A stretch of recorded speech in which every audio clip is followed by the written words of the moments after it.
In this video, I'm going to be discussing all the emissions-related repairs and maintenance I've had to do on my 2019 6.7 PowerStroke. Let's get into it.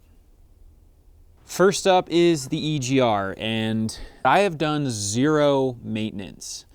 Now, I'm going to do a big knock on wood there because anything can happen at any time.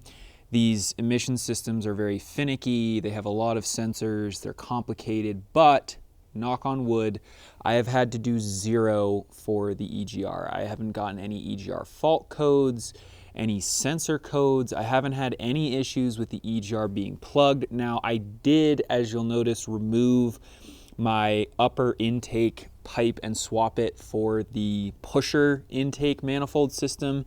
And when I did, I saw there was a lot of carbon buildup in my intake. But that has been significantly decreased because of how I rerouted my crankcase vent. So I would say that the CCV is definitely worth it. I'm still running the EGR, and that's a big thing that is EPA mandated. But again, zero issues with that. Let's move on.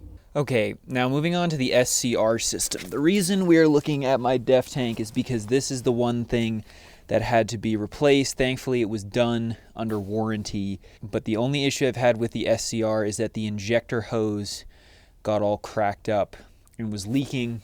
And so this hose had a bunch of crystallization on it. And it cost about $700 to replace, or it would have if I had had to pay for it and it wasn't under my extended warranty. Labor to actually do the repair was $417. The injector assembly was $101, and then the tube assembly was $192. So you're looking at about $300 in parts and $400 in labor. So conceivably, if you did that yourself, it'd be a $300 fix, but still for something that's not completely necessary for the truck, yeah, kind of baloney that you have to spend, or I would have had to spend $700 to get that hose replaced. The biggest thing I've found that has helped keep my emission system healthy and functioning properly over 200,000 miles is Arch Oil. They are the only brand that makes a diesel fuel additive that will target the after treatment system while also giving you a cetane boost, lubricity, and anti-gel. I'm a huge fan of the product. When I started this channel, I tested a bunch of different additives and found that Arch Oil worked the best for my truck. I got the best fuel economy, and it also reduced the frequency of regenerations based on my OCR dash cluster. Yeah, I reached out to them, was like, hey, I want you to sponsor my channel. I believe in your product. And so yeah, they're here because of me.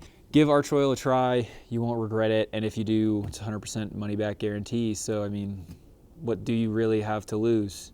What have I had to do with the DPF? Well, I've had a lot going on with that recently in the last year as I've been driving more and doing more hauling, and I've been getting a weird phantom code, a P2459, and it's linked to the fuel quality in Ohio and the rest of the Midwest. Originally, you know, I think a lot of that's because of the biodiesel there and just the fluctuations in temperature. Biodiesel does not store well. So, you know, I was really worried for a while. I was like, oh, I'm gonna have to replace the DPF. It's really expensive. You know, it's like 10 grand all in with sensors, and then you have to get someone to actually do the work. And really the fix for this, when I've looked at it, the technical service bulletin from Ford is to update the PCM.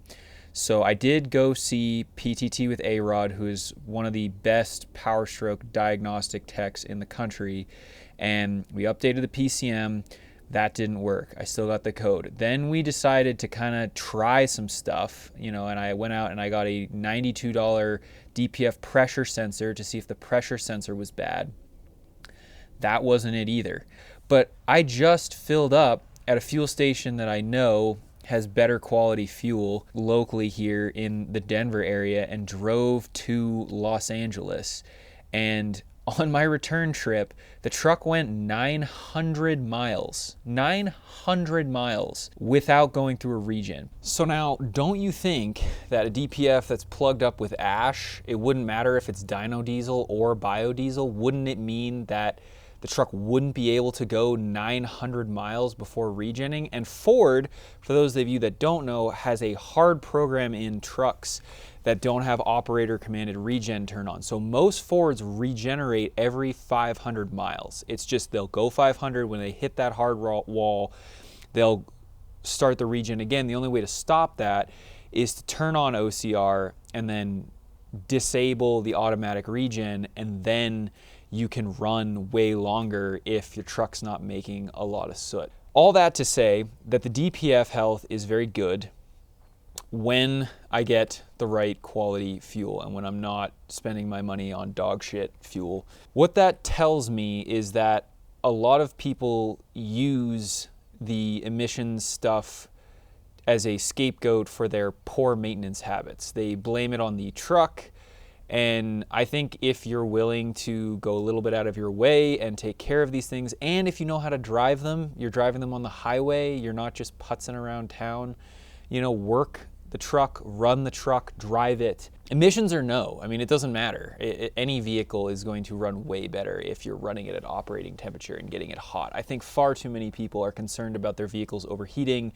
If you change your thermostat when it needs changed and drain and fill your coolant regularly, your vehicle's not going to overheat. I'm getting a little bit off topic, but yeah, so I mean, again, $92 in 200,000 miles to me would suggest that this thing is pretty well built. You know, obviously I'm not saying this stuff is good for the truck.